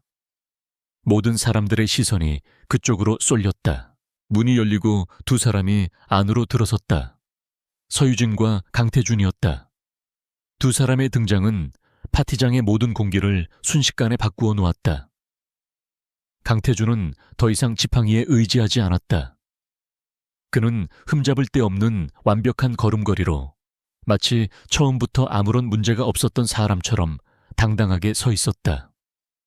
그의 존재감은 파티장의 그 어떤 거물보다도 압도적이었다. 서유진은 그의 팔짱을 낀 채 고요한 미소를 띠고 있었다. 그녀는 화려한 보석 하나 걸치지 않았지만 그녀에게서 뿜어져 나오는 기품과 자신감은 서유라의 모든 치장을 초라하게 만들었다. 두 사람은 마치 시끄러운 시장에 강림한 한 쌍의 학과도 같았다. 파티장의 소음이 순간 멎었고 사람들은 숨을 죽인 채 그들을 바라보았다. 가장 먼저 정신을 차린 것은 서유라였다. 그녀의 얼굴에 떠올랐던 당혹감은 이내 악의에 찬 미소로 바뀌었다. 그녀는 일부러 큰 소리로 웃으며 그들에게 다가갔다. 어머, 이게 누구야? 몰락한 왕국의 왕자님과 그 하녀 아니신가? 이런 누추한 곳까지 행차해 주시니 몸둘 바를 모르겠네. 그녀의 목소리는 조롱으로 가득했다. 강태준은 그녀를 벌레 보듯 쳐다보았지만 아무런 대꾸도 하지 않았다. 그의 무시는 유라를 더욱 자극했다. 왜 말이 없어? 설마 하니 우리 대성바이오의 성공이 부러워서 구경이라도 온 거야? 아니면 투자를 구걸하러 왔나? 미안하지만 우린 당신들 같은 한물간 기업에는 관심 없는데. 그녀의 무례한 도발에 주변 사람들이 수군거리기 시작했다. 유진이 조용히 입을 열었다. 축하해주러 왔어, 유라야. 내 인생에서 가장 빛나는 순간일 테니 그 순간을 우리도 함께 지켜봐 줘야지. 그녀의 목소리는 놀랍도록 차분했다. 그 차분함이 유라를 더욱 미치게 만들었다. 어디 끝까지 그렇게 여유 부릴 수 있는지 보자고. 유라가 날카롭게 쏘아붙이고는 등을 돌렸다. 그녀는 박지훈에게 다가가 팔짱을 끼며 보란듯이 애정을 과시했다. 파티는 다시 시작되었지만 이제 모든 사람들의 관심은 두 커플의 미묘한 신경전에 쏠려 있었다. 파티의 하이라이트는 신약의 실시간 판매 현황과 대성바이오의 주가 변동을 공개하는 순서였다. 무대 스크린의 한쪽에는 판매량이 다른 한쪽에는 주식 시세 그래프가 나타나기 시작했다. 판매가 시작되자마자 숫자는 무서운 속도로 치솟기 시작했다. 1만, 5만, 10만. 숫자가 올라갈 때마다 장내에서는 환호성이 터져 나왔다. 주가 역시 폭등하고 있었다. 상한가를 기록하며 붉은색 그래프가 수직으로 솟구쳤다. 박 대표님, 축하드립니다. 이대로라면 오늘 하루 매출만으로도 수백억을 달성하시겠습니다. 대성바이오가 하늘그룹의 시가총액을 넘어서는 것도 시간 문제겠군요. 아첨꾼들이 벌떼처럼 박지훈과 유라에게 몰려들었다. 박지훈은 흥분을 감추지 못하고 얼굴이 벌개져 있었다. 서유라는 승리감에 도취되어 유진을 향해 조롱의 미소를 보냈다. 봤지? 이게 바로 나야. 넌 평생 내 발밑에서 기어다니게 될 거라고. 그녀의 눈빛이 그렇게 말하고 있었다. 모두가 열광하고 환호하는 그 순간에도 서유진과 강태준만은 미동도 없이 스크린을 바라보고 있었다. 태준은 유진의 어깨를 부드럽게 감싸 안았다. 유진은 그런 그의 품에 살짝 기댄 채 입게 알 수 없는 미소를 띠고 있었다. 그것은 패배자의 체념도 질투에 찬 쓴웃음도 아니었다.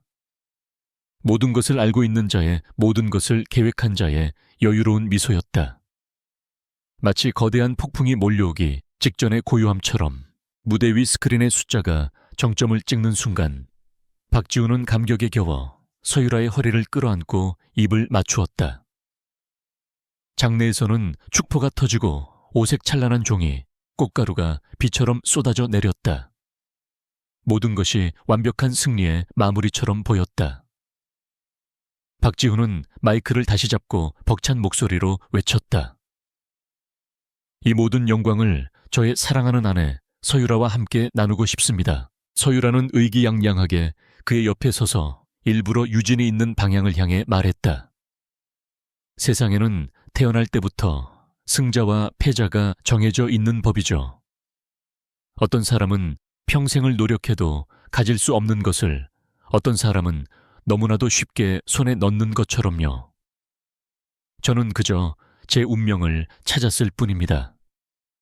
그녀의 말은 유진을 향한 마지막 확인 사살과도 같았다. 바로 그 순간이었다. 축하 음악이 흐르던 스피커에서 날카로운 소음이 터져 나오며 음악이 끊겼다. 사람들의 환호성도 덩달아 멎었다. 무대 위 거대한 스크린이 잠시 암전되었다가 이내 새로운 영상이 나타났다. 그것은 화려한 광고 영상이 아니었다. 어둡고 음침한 고정된 CCTV 화면이었다. 사람들은 영문을 몰라 수근거리기 시작했다. 화면 속 장소는 낯설었지만 고급스러운 서재처럼 보였다. 날짜와 시간이 화면의 한쪽 구석에 선명하게 찍혀 있었다. 한 달 전 바로 유진과 태준이 홍콩으로 출장을 떠났던 그날 밤이었다. 잠시 후 화면 속으로 검은 옷을 입은 한 여자가 창문을 통해 조심스럽게 들어왔다. 장내의 모든 사람들이 숨을 죽였다. 여자는 살금살금 책상으로 다가가 노트북을 열고 자신의 주머니에서 꺼낸 작은 USB를 연결했다. 그녀가 잠시 고개를 들어 주변을 살피는 순간 달빛이 그녀의 얼굴을 비추었다. 선명하게 드러난 그 얼굴은 바로 몇 분 전까지 단상 위에서 승리를 만끽하던 서유라였다. 아어. 장내 여기저기서 경악에 찬 탄성이 터져 나왔다. 서유라의 얼굴은 순식간에 새하얗게 질렸다. 아니야, 저건 내가 아니야. 조작된 영상이야. 그녀가 미친 사람처럼 소리쳤지만 그녀의 외침은 영상 속에서 벌어지고 있는 명백한 절도 행각 앞에 공허하게 울릴 뿐이었다. 영상은 그녀가 데이터를 모두 복사한 후 흔적을 지우고 사라지는 모습까지 남김없이 보여주었다. 영상이 끝나고 장내는 불을 끼얹은 듯 조용해졌다. 모든 시선이 경멸과 혐오를 담은 채 서율에게로 향했다. 박지훈조차 믿을 수 없다는 표정으로 그녀를 쳐다보고 있었다. 하지만 이것은 아직 서막에 불과했다. 스크린에는 곧이어 또 다른 영상이 나타났다. 이번에는 백발이 성성한 노교수와 세계 각국에 저명한 생화학자들이 등장했다. 영상의 중심에 앉은 사람은 노벨상 후보로도 거론되었던 존스 홉킨스 대학의 마이클 브라운 박사였다. 그는 스크린을 통해 입수한 대성바이오의 신약 DS27의 성분 분석표를 보여주었다. 그리고 서유라가 훔쳤던 데이터의 핵심 구조식과 그것을 비교하기 시작했다. 놀랍게도 두 데이터는 거의 일치합니다. 브라운 박사의 목소리는 통역을 통해 장내에 울려 퍼졌다. 하지만 결정적인 차이가 있습니다. 유출된 원본 데이터에는 특정 분자 구조를 활성화시키는 마지막 단계에 의도적으로 삽입된 것으로 보이는 치명적인 오류가 존재합니다. 이 오류는 최종 화합물의 약효를 완전히 무력화시키고 장기 복용 시 신경계에 심각한 손상을 유발할 수 있는 독성 물질을 생성합니다. 그의 설명은 충격적이었다. 결론적으로 대성바이오가 출시한 이 신약은 항암 효과가 전혀 없는 가짜 약 플라시보에 불과합니다. 심지어 잠재적인 독성을 가진 위험 물질입니다. 이것은 명백한 사기 행위이며 인류의 건강을 위협하는 범죄입니다. 그의 마지막 말이 떨어지는 순간 파티장은 아수라장으로 변했다. 사기다. 내 돈 내놔. 투자자들의 고성과 욕설이 터져 나왔다. 기자들은 미친 듯이 카메라 플래시를 터뜨리며 단상으로 몰려들었다. 스크린의 주식 시세 그래프는 수직으로 곤두박질치기 시작했고 순식간에 하한가를 기록하며 거래가 정지되었다. 화려했던 파티는 순식간에 거대한 사기극의 현장이 되었다. 바로 그때 컨벤션 센터의 모든 문이 동시에 열리며 수십 명의 검사와 수사관들이 들이닥쳤다. 그들은 일사불란하게 움직이며 현장을 통제하기 시작했다. 서울중앙지검 특수부입니다. 대성바이오의 사기 및 약사법 위반 혐의로 현장을 압수수색하고 관련자 전원을 긴급 체포합니다. 선두에 선 한동훈 부장검사가 무대 위로 성큼성큼 올라와 넋이 나간 채 서 있는 박지훈에게 다가갔다. 그는 차가운 목소리로 미란다 원칙을 고지하며 그의 손에 수갑을 채웠다. 철컥하는 금속성 소리와 함께 박지훈의 야망과 성공 신화는 한순간에 무너져 내렸다. 정신을 차린 박지훈은 살아남기 위한 본능으로 발버둥 쳤다. 그는 옆에 있던 서유라의 머리채를 움켜쥐고 검사 앞으로 끌고 왔다. 나는 몰랐습니다. 다 저 여자가 꾸민 짓입니다. 저 여자가 데이터를 훔쳐와서 나를 속인 거라고요. 나도 피해자입니다. 그의 비굴한 외침에 장내의 모든 사람들이 경멸의 눈초리를 보냈다. 배신감에 눈이 뒤집힌 서유라는 짐승처럼 울부짖으며 그에게 달려들었다. 이 개자식, 네가 시켰잖아. 네가 나한테 훔쳐오라고 시켰잖아. 그녀는 손톱으로 박지훈의 얼굴을 핥히고 두 사람은 수많은 카메라 앞에서 서로를 물어뜯으며 진흙탕 싸움을 벌였다. 그들의 마지막 모습은 너무나도 추하고 비참했다. 이 모든 혼란의 한가운데 서유진과 강태준은 고요한 섬처럼 서 있었다. 모든 것이 그녀가 계획한 대로, 그녀가 그린 그림대로 완벽하게 흘러가고 있었다. 태준은 경이로운 눈으로 자신의 곁에 선 아내를 내려다보았다. 그녀의 작은 어깨 안에 이토록 무서운 지략과 냉철한 복수심이 숨겨져 있을 줄이야. 카메라 플래시가 쉴 새 없이 터지며 무너져 내리는 두 사람의 모습을 담고 있었다. 유진은 그 모습을 바라보며 어떤 표정도 짓지 않았다.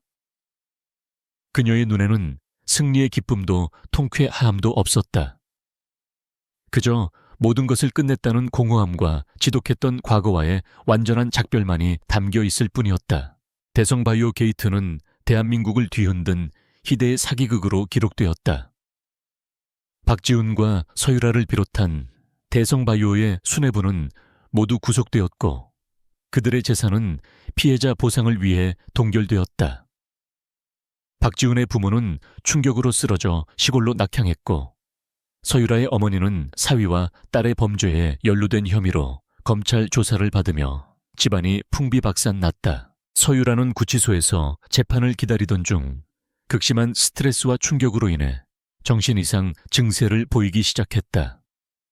그녀는 밤낮으로 서유진의 이름을 부르짖으며 울부짖었고 결국 재판부는 그녀의 심신미약을 인정하여 공주치료감호소로 이송시켰다.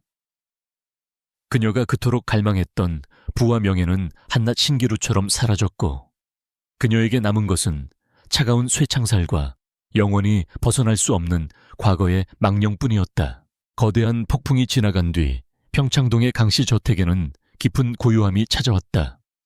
길고 길었던 복수가 끝났지만 유진의 마음속에는 예상했던 통쾌함이나 기쁨 대신 낯선 공허함이 자리 잡았다.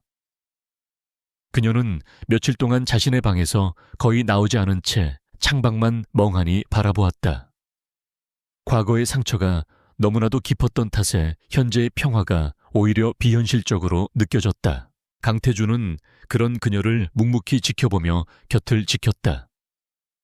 그는 섣부른 위로의 말을 건네는 대신 매일 그녀가 좋아하던 차를 직접 내려주고 그녀가 잠들 때까지 조용히 책을 읽어주었다.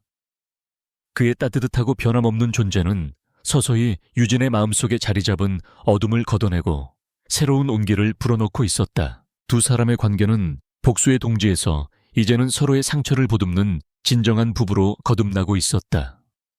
태주는 경영 일선에 완벽하게 복귀하여 눈부신 성과를 보여주었고 유진은 김민석 교수와 함께 하늘그룹의 신약 개발을 이끌며 자신의 재능을 마음껏 펼쳤다. 그들의 앞날에는 행복만이 가득할 것처럼 보였다. 하지만 평화는 그리 오래가지 않았다. 어느 날 재계 소식을 다루는 한 잡지에 대서특필된 기사가 실렸다. 뉴욕에서 활동하던 유명 첼리스트이자 현성그룹 초회 회장의 외동딸인 최수연이 5년 만에 영구 귀국한다는 소식이었다. 기사에는 그녀의 화려한 이력과 함께 과거 하늘그룹의 강태준과 약혼했던 사이라는 사실이 작게 언급되어 있었다. 최수연. 그 이름은 강태준에게 잊고 싶었던 과거의 상처였다. 그녀는 태준이 사고를 당하기 전까지 그의 곁을 지켰던 첫사랑이자 약혼녀였다. 하지만 그가 평생 휠체어를 타야 할지도 모른다는 진단을 받자 그녀는 유학을 핑계로 냉정하게 그의 곁을 떠났었다.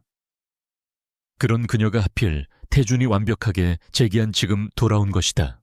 유진은 애써 태어난 척했지만 마음속에 작은 파문이 이는 것을 막을 수는 없었다.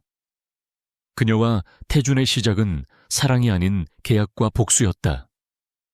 그들 사이에 이제 막 싹트기 시작한 감정이 그의 화려했던 과거와 첫사랑의 기억 앞에서 과연 굳건할 수 있을까? 처음으로 그녀는 자신의 자리에 대해 아주 작은 불안감을 느꼈다. 최수연의 행보는 빠르고 대담했다. 그녀는 귀국하자마자 현성그룹과 하늘그룹의 신규 리조트 사업 협력을 제안한다는 명분으로 태준에게 직접 연락해왔다. 공적인 만남을 거절할 명분은 없었다. 약속 장소인 호텔 라운지에 먼저 도착한 태준은 굳은 표정으로 앉아 있었다. 잠시 후 변함없이 아름다운 모습의 최수연이 나타났다. 오랜만이야, 태준 씨. 수연이 우아하게 미소 지으며 그의 맞은편에 앉았다. 이렇게 두 다리로 멀쩡히 서 있는 모습을 보니 정말 꿈만 같네. 진심으로 축하해. 그녀의 목소리는 꿀처럼 달콤했지만 그 안에는 치밀하게 계산된 의도가 숨어 있었다. 그녀는 태준의 완벽한 부활을 확인하고 그를 다시 자신의 남자로 만들고 싶어 했다. 용건만 말하지. 태준의 목소리는 차가웠다. 그의 태도에 수연은 잠시 상처받은 표정을 지었지만 이내 능숙하게 화제를 돌렸다. 그녀는 사업 이야기를 하는 틈틈이 과거 두 사람만의 추억을 꺼내놓았다. 함께 갔던 파리의 레스토랑, 그가 선물했던 첼로 둘만이 알던 비밀스러운 애칭까지. 그녀는 유진이 결코 끼어들 수 없는 그들의 견고했던 과거를 무기 삼아 태준의 마음을 흔들려 했다. 그 서유진이라는 분 얘기 들었어. 간병인으로 들어왔다가 운 좋게 당신 아내가 되었다고. 고생 많았겠네. 수연은 교묘하게 유진을 깎아내렸다. 그녀의 말에 태준의 표정이 싸늘하게 굳었다. 내 아내에 대해 함부로 말하지 마. 그의 경고에 수연은 어깨를 으쓱하며 말을 돌렸지만 그녀의 목적은 이미 달성된 후였다. 그날 이후 수연은 더욱 노골적으로 태준의 주변을 맴돌았다. 그녀는 일부러 태준과 함께 있는 모습을 파파라치에게 찍히게 하여 스캔들을 만들었고 강 회장에게 접근하여 과거의 잘못을 눈물로 사죄하며 환심을 사려 했다. 그녀의 존재는 유진과 태준 사이에 보이지 않는 균열을 만들어내기 시작했다. 유진은 흔들리지 않으려 애썼지만 쉽지 않았다.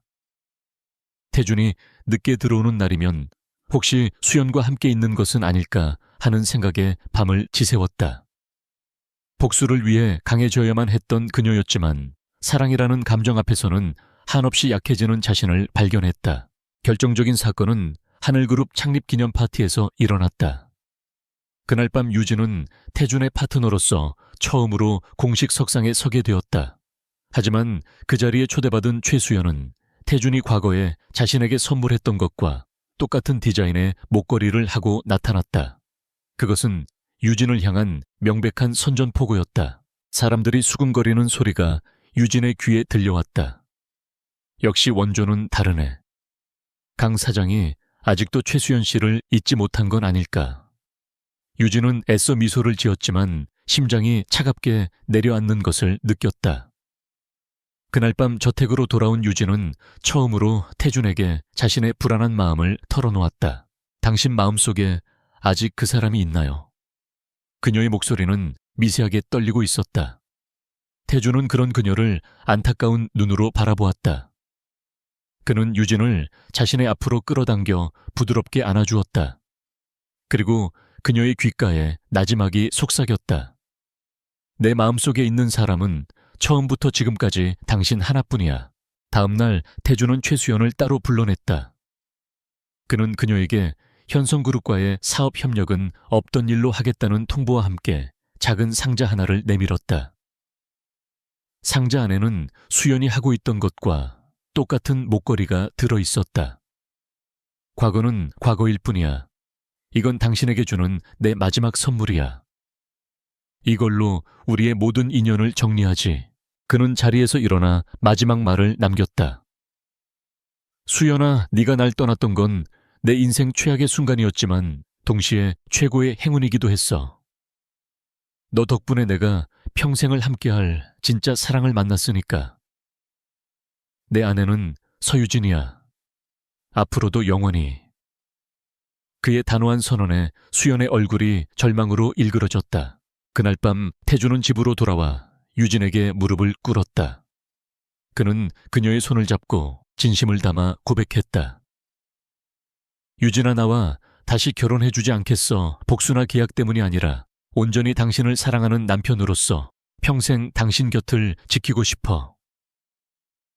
그의 눈에는 진실한 사랑이 가득 담겨 있었다. 유진의 눈에서 마침내 행복의 눈물이 흘러내렸다. 강태준의 진심 어린 청혼은 서유진의 마지막 남은 마음의 상처까지 부드럽게 감싸주었다. 그녀는 눈물을 흘리며 고개를 끄덕였다. 두 사람은 복수와 계약으로 얽혔던 과거의 결혼을 끝내고 온전한 사랑으로 새로운 시작을 약속했다. 그들의 관계가 굳건해지자 하늘그룹의 신약 개발 프로젝트 역시 순풍에 돛을 단 듯 순조롭게 진행되었다. 몇 달 후 하늘그룹은 서울 컨벤션 센터에서 공식적인 신약 출시 발표회를 열었다. 대성바이오의 거짓된 파티가 열렸던 바로 그 장소였지만 분위기는 180도 달랐다. 화려한 장식이나 시끄러운 음악 대신 전 세계의 의학 전문가들과 환우회 대표들, 그리고 주요 언론사 기자들이 모여 진지하고 희망에 찬 분위기를 자아내고 있었다. 단상에 오른 강태주는 하늘그룹의 대표로서 신약 개발에 참여한 모든 연구진에게 감사를 표했다. 그리고 그는 연설의 마지막에 잠시 감격에 겨운 목소리로 말했다. 그리고 이 모든 기적의 중심에는 저의 아내이자 이 프로젝트의 진정한 리더인 서유진 연구 총괄이 있었습니다. 그녀가 없었다면 오늘의 이 자리도 없었을 것입니다. 모든 스포트라이트가 객석에 앉아있던 유진에게 쏟아졌다. 그녀는 잠시 놀랐지만 이내 태준의 따뜻한 눈빛을 보며 용기를 얻고 단상으로 올라갔다. 수많은 카메라 앞에서 그녀는 조금도 떨지 않고 차분하게 마이크를 잡았다. 그녀의 첫 공식 석상 데뷔였다. 이 신약의 이름은 하늘큐어입니다. 그녀의 맑은 목소리가 장내에 울려 퍼졌다. 이름처럼 저희는 이 약이 고통받는 모든 환자분들에게 한 줄기 희망의 빛, 푸른 하늘이 되기를 소망합니다. 그녀는 약의 개발 과정과 효능에 대해 간결하고 명확하게 설명했다. 그녀의 전문가적인 모습에 장내에서는 감탄의 소리가 터져 나왔다. 그리고 그녀는 모두를 놀라게 할 마지막 발표를 했다. 저와 하늘그룹은 하늘큐어를 통해 발생하는 수익의 50%를 전 세계 저소득층 암 환자들을 위한 글로벌 의료재단에 기부하기로 결정했습니다. 또한 10년 후에는 특허권을 모두 공개하여 더 많은 제약사들이 이 약을 생산하고 더 많은 환자들이 혜택을 볼 수 있도록 할 것입니다. 그녀의 선언은 단순한 신약 발표회를 넘어 기업의 사회적 책임에 대한 새로운 이정표를 제시한 역사적인 순간이 되었다. 장내에서는 기립박수가 터져 나왔고 그 박수는 오랫동안 멈추지 않았다. 유진은 그 순간 깨달았다. 진정한 복수는 상대를 파멸시키는 것이 아니라 내가 더 나은 사람이 되어 세상을 이롭게 하는 것이라는 사실을. 성공적인 발표회 이후 유진은 오랫동안 미뤄왔던 한 가지 일을 마무리하기로 결심했다. 그녀는 홀로 차를 몰아 충청남도 공주에 위치한 국립법무병원 치료감호소로 향했다. 그곳은 서유라가 수감되어 있는 곳이었다. 그녀는 더 이상 유라를 증오하지 않았지만 과거를 완전히 떠나보내기 위해서는 마지막 작별 인사가 필요했다. 면회실에서 만난 유라는 과거의 화려했던 모습을 완전히 잃어버린 채 초점 없는 눈으로 허공을 응시하고 있었다. 그녀는 유진을 한눈에 알아보지 못하고 한참 동안 멍하니 쳐다보기만 했다. 누구세요? 그녀의 목소리는 힘없이 갈라져 있었다. 유진의 마음 한 구석이 서늘하게 아려왔다. 나야 유라야. 언니. 유진이 나지막이 말했다.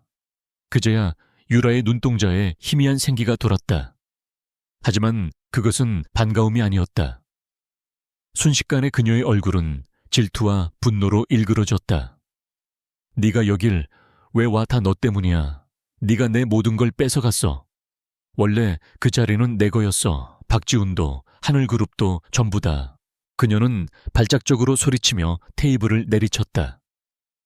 교도관들이 달려와 그녀를 제지하려 했지만 유진은 손을 들어 그들을 막았다. 그녀는 광기에 사로잡힌 유라를 그저 조용히 연민이 담긴 눈으로 바라보았다. 유라는 여전히 과거의 망상 속에서 자신이 선택했던 잘못된 길을 남의 탓으로 돌리며 살고 있었다. 한참을 울부짖던 유라가 지쳐 잦아들자 유진은 조용히 입을 열었다. 아니 유라야, 난 내게서 아무것도 빼앗지 않았어. 그 모든 것은 처음부터 너의 선택이었어. 그리고 지금의 네 모습도 결국 네가 선택한 결과일 뿐이야. 그녀의 말은 칼날처럼 차가웠지만 그 안에는 어떠한 악의도 담겨 있지 않았다. 그저 명백한 사실일 뿐이었다. 잘 지내. 다시는 찾아오지 않을게. 유진은 그 말을 마지막으로 자리에서 일어났다. 면회실을 나서는 그녀의 발걸음은 놀랍도록 가벼웠다. 마침내 그녀를 올가매던 2번의 생에 걸친 지독한 악연의 고리가 완전히 끊어지는 순간이었다. 1년 후 유진과 태준의 첫 번째 결혼기념일이 돌아왔다. 태준은 그날 하루 모든 일정을 비우고 유진을 데리고 한적한 강변의 작은 성당으로 향했다. 그곳에는 두 사람을 축복해주기 위해 강 회장과 유진의 아버지 그리고 김민석 교수 부부만이 조용히 기다리고 있었다. 성당 안에는 은은한 꽃향기가 가득했고 스테인드 글라스를 통해 들어온 햇살이 아름다운 무지개를 만들고 있었다. 태준은 하얀 원피스를 입은 유진의 손을 잡고 제단 앞으로 나아갔다. 그는 그녀의 손가락에 끼워져 있던 계약의 증표였던 반지를 조심스럽게 빼내고 그 자리에 자신이 직접 디자인한 새로운 반지를 끼워주었다. 유진아, 그가 그녀의 눈을 바라보며 진심을 담아 말했다. 나의 세상이 되어줘서 고마워. 너는 절망 속에 있던 나를 구원해준 기적이고 내 삶의 모든 것이야. 사랑해. 영원히. 그의 고백에 유진은 세상에서 가장 행복한 미소를 지으며 그의 입술에 입을 맞추었다. 이것이 그들의 진짜 첫 번째 결혼식이었다. 그날 이후 두 사람의 삶은 평온하고 행복했다. 하늘그룹은 하늘큐어의 성공으로 세계적인 바이오 기업으로 발돋움했고 유진이 설립한 재단은 수많은 생명을 구하며 세상에 선한 영향력을 펼쳐나갔다. 강 회장은 증손주를 빨리 보고 싶다는 말을 입버릇처럼 달고 살았고 저택에는 늘 웃음소리가 가득했다. 어느 맑은 오후 태준과 유진은 저택의 정원을 함께 거닐고 있었다. 길었던 장마가 끝나고 하늘은 눈이 시리도록 푸르렀다. 유진은 태준의 어깨에 머리를 기댄 채 나지막이 속삭였다. 2번의 삶을 살았지만 이렇게 평화로운 시간은 처음인 것 같아요. 그녀의 목소리에는 깊은 행복감이 묻어 있었다. 태준은 그녀의 손을 더욱 굳게 잡았다. 이제 당신의 삶에 더 이상의 비는 내리지 않을 거야. 만약 비가 온다면 내가 언제나 당신의 우산이 되어줄 테니. 그는 그녀의 이마에 부드럽게 입을 맞추었다. 두 사람은 말없이 비가 갠 뒤에 청명한 하늘을 함께 바라보았다. 지독했던 과거는 모두 지나갔고 이제 그들의 앞날에는 눈부신 햇살만이 가득할 터였다.